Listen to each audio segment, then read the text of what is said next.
En el marco de la Feria Internacional del Libro de Antropología e Historia, me da mucho gusto compartir con todos ustedes. En esta ocasión me encuentro con Adán Cruz Bencomo y tengo el privilegio de presentar su más reciente libro, Bernal Díaz del Castillo, escritor. Adán estudió lengua y literatura hispánicas, es maestro en literatura mexicana y actualmente cursa el doctorado en estudios mesoamericanos por la UNAM. El conocimiento que tiene sobre las letras hispánicas se evidencia en este texto, que es un recorrido por la vida y obra de Bernal y su historia verdadera de la conquista de la Nueva España. No son pocos los estudios que se han publicado sobre la conquista. Pensemos, por ejemplo, en la celebérrima Visión de los Vencidos de Miguel León Portilla o en la Conquista de América de Todorov. Lo que caracteriza a estos textos y a muchos otros, la mayoría, es la perspectiva historiográfica y antropológica que adoptan para abordar el tema. Desde las primeras páginas de Bernal Díaz del Castillo, escritor, sabemos que su intención se dirige hacia otro sitio. Adán nos plantea que el esclarecimiento del por qué Bernal escribió su libro y la búsqueda de una verdad histórica han dejado al margen el indudable carácter literario de la obra bernaldina. Adán Cruz Bencomo, como si se tratara de un modelo para armar, nos muestra a un Bernal Díaz del Castillo imperfecto al lado del gran cronista del que tanto se ha hablado. Describe al hombre cuya infancia tuvo como escenario paisajes y campiñas castellanos, cuya vejez la pasó rodeado de ríos, árboles, cielos y soles mesoamericanos. Nos habla del hombre que antes de entrar en combate se orinaba encima de puro miedo y lo contrapone con el gallo muy jugado que también fue el conquistador. Y es que estas, entre otras, son las contradicciones que hicieron de Bernal un hombre de carne y hueso, a quien a pesar de lo que la historia se ha encargado hacer de él, no se le puede considerar únicamente un personaje histórico. Ya lo dice Adán, la historia verdadera no se encuentra solo en el registro o testimonio de los grandes acontecimientos, sino en aquellos que ocurren incluso todos los días, porque tan memorable o decisiva una batalla para el curso del mundo como la sembradura de una semilla de naranja que llevó a cabo Bernal en la región del río Coatzacoalcos. A lo largo de las más de 200 páginas que componen el texto que nos convoca, Adán Cruz Bencomo hace un recorrido por la vida de Bernal, quien nació en Medina del Campo a finales del siglo XV, comenzó a escribir su historia verdadera a los 60 años, cuando ya se autopercibía en senectud, y murió a los 88 años en la ciudad de Santiago de Guatemala. Enseguida habla del carácter literario de la obra bernaldina. Así, los lectores nos enteramos de que se ignora si Bernal tuvo una educación escolar formal y de que es probable que los tropos y figuras retóricas que aparecen en su obra las haya adquirido, como todo medieval educado, en el nivel primario de su formación. Sabemos que fue un lector de novelas de caballería, de romances y hasta de la Biblia. Adán le da su lugar como hombre de lecturas vastas, como un gran conocedor de libros o escrituras antiguas, completamente alejado de lo que en otra ocasión dijera de sí mismo, al considerarse un hombre sin latines, rústico e incluso un idiota sin letras. Si Adán me lo permite, diré que lo rico de su texto se encuentra en el análisis lingüístico y literario que hace de la historia verdadera. Bernal tenía una amplísima conciencia sobre el lenguaje, sobre el habla de los otros con quienes compartía. Fue pionero en la historia de la poesía en español de este lado del mundo y se preocupa por crear una prosa diversa, cuyos temas no radiquen únicamente en la guerra y que tampoco resulte soporífera para sus lectores. Conocemos, asimismo, a un Bernal que miente, que ríe, que se enoja y que falla en dar cifras precisas de muertos, por ejemplo. Y cito, él sabe que lo importante no es precisar si fueron 15, 16 o 17 los muertos, sino la creación de una atmósfera, un ambiente, un mundo, otra realidad.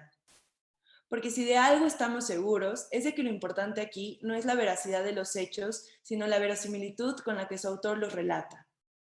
La prosa bernaldina, como la de Adán, son una muestra de que algo del misterio del escritor se desvela cuando no se le da rienda suelta a la escritura, así sin más, sino cuando se pone en ello la capacidad de pensar y sobre todo de sentir, porque la literatura no puede permanecer al margen de la realidad que la rodea.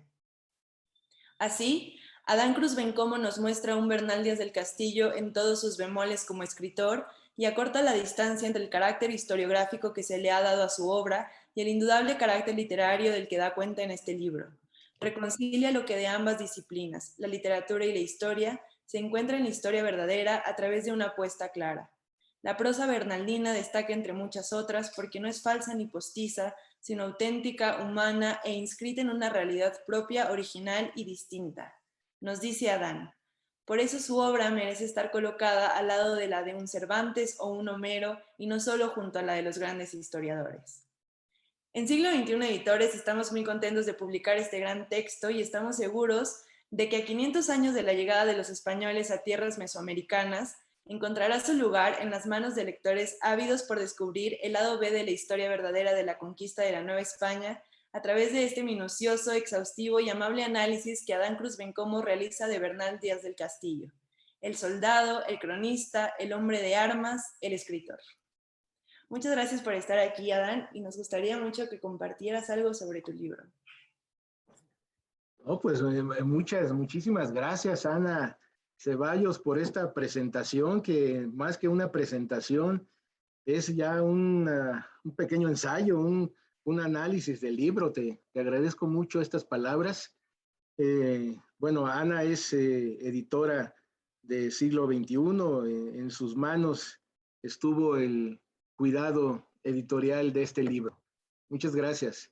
Y muchas gracias también a todos ustedes, los que están aquí acompañándonos en este día, los que tuvieron oportunidad de enlazarse, de comunicarse por este medio. Muchas gracias, desde luego, a la editorial Siglo XXI, que incorpora en su catálogo de lingüística y teoría literaria este trabajo sobre Bernal Díaz del Castillo. Señaladamente también a su director, al poeta y filósofo don Jaime Labastida. Muchas gracias, desde luego, a la Feria Internacional del Libro de Antropología por la invitación. Una feria que ya lleva muchos años, que se ha convertido ya en una referencia editorial de la Ciudad de México, y que sin duda es el marco propicio para dar a conocer a Bernal Díaz del Castillo, escritor. Un libro que, como lo decías, Ana, a diferencia de otros libros que se han escrito sobre Bernal Díaz del Castillo, cuyo propósito, como es natural, ha residido en el rescate historiográfico de la época, en la precisión de los acontecimientos, en la veracidad de los acontecimientos, en el caso de la conquista, en el análisis ideológico o en la interpretación de la función social que cumplía el texto. A nosotros, más que ir en búsqueda de esta verdad histórica, nos interesó sobre todo poner de relieve la verdad emotiva. Aquella que decía Vasconcelos, que una vez que se aprendía, que se retenía, que se encerraba, se quedaba para siempre. Porque efectivamente en la historia verdadera, a diferencia de otras historias que a ratos pudieran parecernos secas, frías, impersonales, yertas, la obra del soldado escritor es una obra viva, es una obra jugosa, llena de emociones. Como decías, por sus páginas se oyen los gritos, el llanto, la rabia, el coraje, las blasfemias, las plegarias. Hay momentos que dice, se nos reventaban los corazones de la rabia, del coraje que traíamos, se nos saltaban las lágrimas de los ojos. En este momento en que lo estoy escribiendo, dice por ahí en alguna línea, se me enternece el corazón cuando recuerda a uno de sus paisanos muertos. Es decir, que hasta momentos de delicadeza, de ternura, podemos encontrar en la obra de Bernal Díaz del Castillo. Y este mundo de emociones fue el que nos encaminó de manera directa al mundo de la literatura, más que propiamente al de la historia. Porque, como repito, sí está llena de emociones la historia, y nosotros leímos el texto como también lo han leído en el pasado otros escritores, otros críticos, otros lectores, con ojos propiamente literarios. El libro, como tú bien dijiste, es un acercamiento literario a la obra de Bernal Díaz del Castillo. Es una mirada literaria, como también lo vio, pongamos por caso, Carlos Fuentes.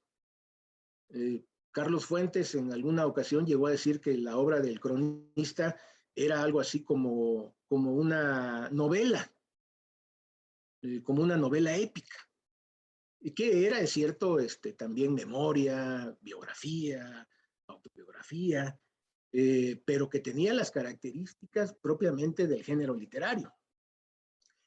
Alejo Carpentier, pongamos otro caso, el novelista cubano, quien también en una entrevista de televisión, creo, llegó a decir que la historia verdadera era la primera novela de caballerías auténticas que se había escrito. La novela de caballerías de todos los tiempos.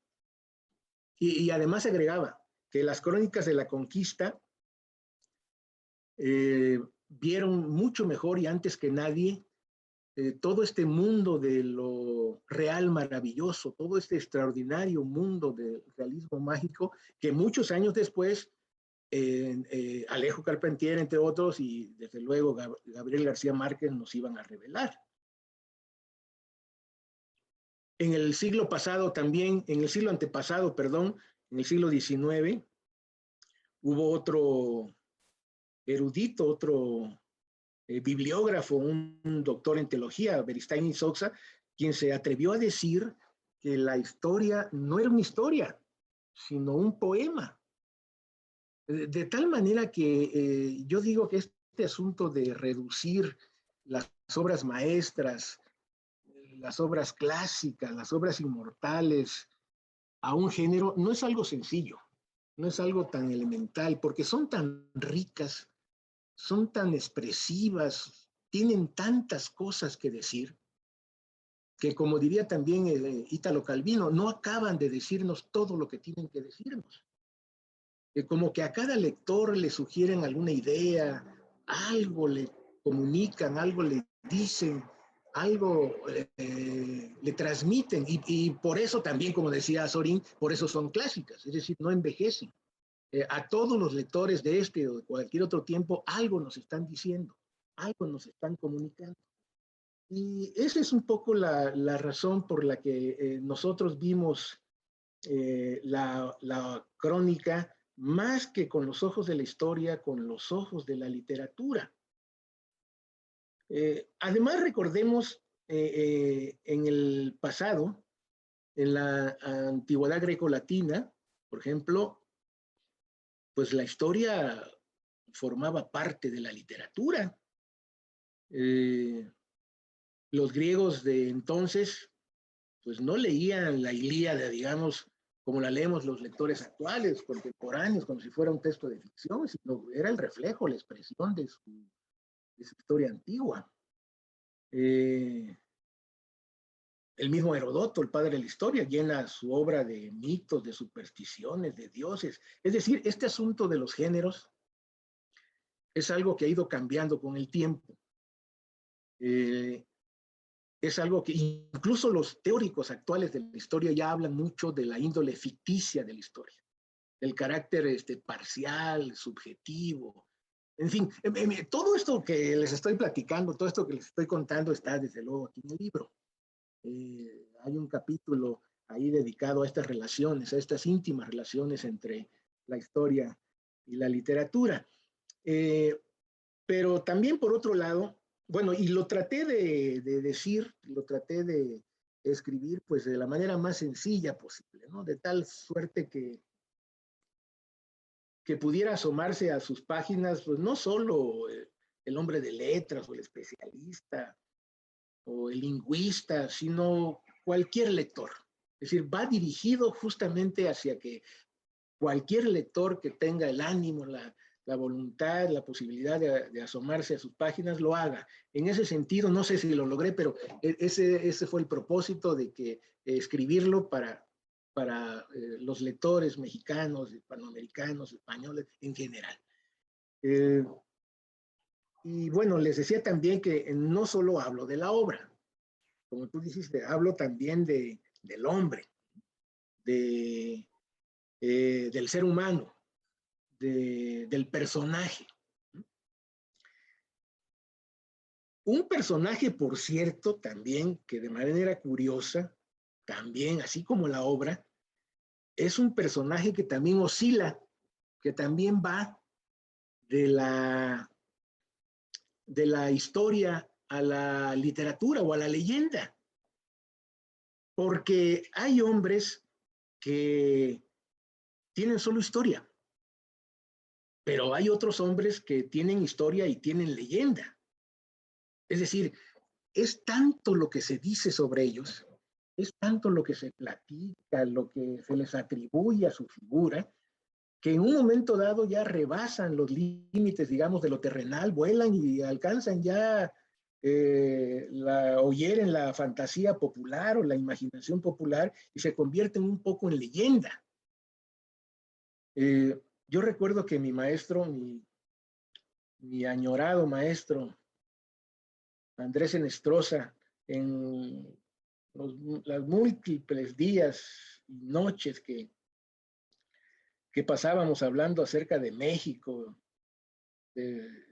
acerca de su historia, de su literatura, me decía, mira, Dan, hay hombres que tienen solo historia, pero hay otros hombres que tienen leyenda. Y me decía, por ejemplo, Hidalgo es histórico. Es decir, cualquier cosa, todo lo que él haya hecho, pues está ahí de alguna manera documentado, pero no pasa más allá. En cambio, Morelos es tanto lo que se ha dicho sobre él, que puede ser que sea cierto o no, efectivamente, que contravenga la realidad, pero que también esto que se dice de ellos o estos mitos de alguna manera forma parte de la realidad. ¿Por qué Morelos traía este paliacate? ¿Por qué se amarraba la cabeza? ¿No? Se ha dicho que la migraña, ¿por qué esta intuición militar que tenía este gran estratega militar que era? Pues el personaje ya se ha dicho los últimos días de su vida, ¿no? Su fusilamiento. O Francisco Javier Mina, ¿no? Esta especie también de aventurero, de guerrillero, ¿no? Este navarro que vino a nuestras tierras a sumarse, a luchar por la causa insurgente, por la independencia de México. Es decir, también son tantas las cosas que se dicen sobre él que, pues en cierto momento se convierten en personajes de leyenda. Diego, me decía también él, si quieres un ejemplo más cercano, más a nosotros, ahí está Diego. Es un personaje también un poco de leyenda, porque se le atribuyen tantas cosas, era un personaje también fantástico. O Vasconcelos, me decía mi maestro, también es un personaje de leyenda. Y bueno, yo agregaría ahora que también Enestrosa también era un personaje de leyenda. Sí, es tanto lo que se ha dicho sobre él, ya se ha convertido también un poco en un personaje de leyenda. Bueno, de tal manera que por eso digo todo esto. Y en el caso de Bernal Díaz del Castillo, pues desde luego es tanto lo que se ha dicho sobre él. Mira, por ejemplo, las fechas de su nacimiento. Vamos, comencemos por ahí. ¿Cuándo nació Bernal Díaz del Castillo? Por lo menos se han planteado 4 o 5 fechas de su nacimiento, de cuándo nació él. Se ha dicho, por ejemplo, que nació, y dependiendo de cada una, en unas cumple un siglo, es decir, 100 años de existencia, también para crecer aún más la leyenda quizá, y en otras rebasa el siglo. Pero se ha dicho, por ejemplo, que nació en 1490. También he encontrado que hay otros historiadores que plantean 1492, o sea, el año del descubrimiento de América. Yo no sé si para hacer crecer más la leyenda o qué, pero Se ha dado también 1492, este año de encuentro de mundos, como también quería mi otro maestro León Portilla, pero también se ha dicho, él nació en 1492, o 1494, 95, 96. Por fortuna creo que es ya ahora el consenso. Creo que ya la fecha que propuso uno de los hombres que más estudió a Bernal Díaz del Castillo, que más lo dio a conocer en los últimos tiempos, de manera reciente, que fue el jesuita don Carmelo Sáenz de Santa María. Él ha propuesto que la fecha de nacimiento de Bernal va entre los meses que corren de octubre de 1495 a marzo de 1496. Y bueno, es ya la que se está considerando pues, más aceptable. Pero también lo mismo ocurre con la fecha de su muerte. Lo mismito. Es decir, ahí por lo menos yo he registrado 7, 8 fechas distintas de su muerte. Por suerte apareció en una probanza de méritos, hará cosa de medio siglo, apareció un acta de cabildo en donde ahora de manera curiosa ya se da así de manera muy puntual, muy precisa, cuándo murió Bernal. Ahí dice el escribano público que está registrando, dice, entre las 9 o 10 de la noche, más o menos, del viernes 3 de febrero de 1584, yo vi el cuerpo muerto de Bernal Díaz del Castillo. Bueno, pues pero todo esto de alguna manera, la imprecisión o la vaguedad en la fecha de su nacimiento, de su muerte, pues se suma a su fábula, lo mismo que sus apellidos. Por ejemplo, él era Díaz por parte de padre, pero era Díez por parte de madre, es decir, nada más una letra, pero él se firmaba de las dos maneras. Y también de alguna manera yo pienso se está sumando a su fábula. Sí. Otra cosa que me parece también curiosísima, graciosísima. Hay un retrato que circuló durante mucho tiempo y que se pensó que así era físicamente Bernal, cuando en realidad no sabemos cómo era Bernal físicamente. No sabemos cómo eran sus ojos, su boca, su nariz, su frente, de qué color era el tono de su piel. O sea, lo único que sabemos, porque lo cuenta por ahí, y eso porque le preguntan a Cortés, Cortés interroga a los tlaxcaltecas acerca de su origen. Dice, ¿ustedes de dónde vienen? Y los tlaxcaltecas les dicen que ellos descendían de unos gigantes que eran muy malos y que los mataron. Y entonces empiezan a desenterrar los huesos, ¿no? Cadáveres, ¿sí? Y los españoles, pues aterrados, ¿no? Al ver aquellos huesos tremendos, ¿no? Y dice Bernal por ahí, yo me medí con uno de ellos. Yo me medí con uno de estos zancarrones, dice. En uno de estos huesos que iban de la rodilla a la cadera y tenían una altura, un altor, creo que dice él, considerable. Y yo que soy de razonable cuerpo, pues, sí, y entonces por esa razón podemos más o menos saber de qué tamaño era, ¿no? Quizá no era ni muy bajito ni muy alto, ¿no? Término medio. Pero fuera de eso no sabemos realmente nada, ¿no? Adán, sí. Tengo que interrumpirte porque el tiempo aquí es muy importante. Ya no tenemos tiempo. Bueno, nada más entonces diría que este retrato circuló en muchas ediciones, en algunas casas editoras de importancia, y que sirvió como la imagen, pero esto también contribuye a su fábula. E incluso, fíjate, en alguna ocasión tuve la oportunidad de estar en Medina del Campo, y allá sirvió este retrato como modelo para un busto, una escultura, y digo, pero ese que está ahí no es Bernal, ese retrato es falso, era de un personaje francés. Algunos otros piensan que es hasta el rey de Francia, pero no era él físicamente. Y yo digo que todo esto se va sumando al mito. Lo mismo que en su época se le negó la existencia como conquistador, se le negó la existencia misma, que él no existía. Últimamente se ha dicho que él no escribió la crónica. Y bueno, tantas cosas que ¿no? Todo esto está ahí en el libro. Es verdad. Hablo también, como dices, de su prosa, de esta manera tan sabrosa de contar. Sí. Y pues, qué lástima que ya no tengamos tiempo, pero espero que haberles dado una idea así de lo que se trata. Ya, pues, tú nos dirás qué sigue. Gracias. Muchas gracias. Estoy segura de que nuestros lectores van a encontrar muy interesante tu libro. Y quiero recordarles que ya se encuentra en todas las librerías más importantes del país, como El Péndulo, El Sótano, Gandhi, etcétera, y en plataformas digitales también para que lo adquieran. Muchas gracias, Adán. Gracias a ustedes. Muchas gracias. Hasta luego. Hasta luego.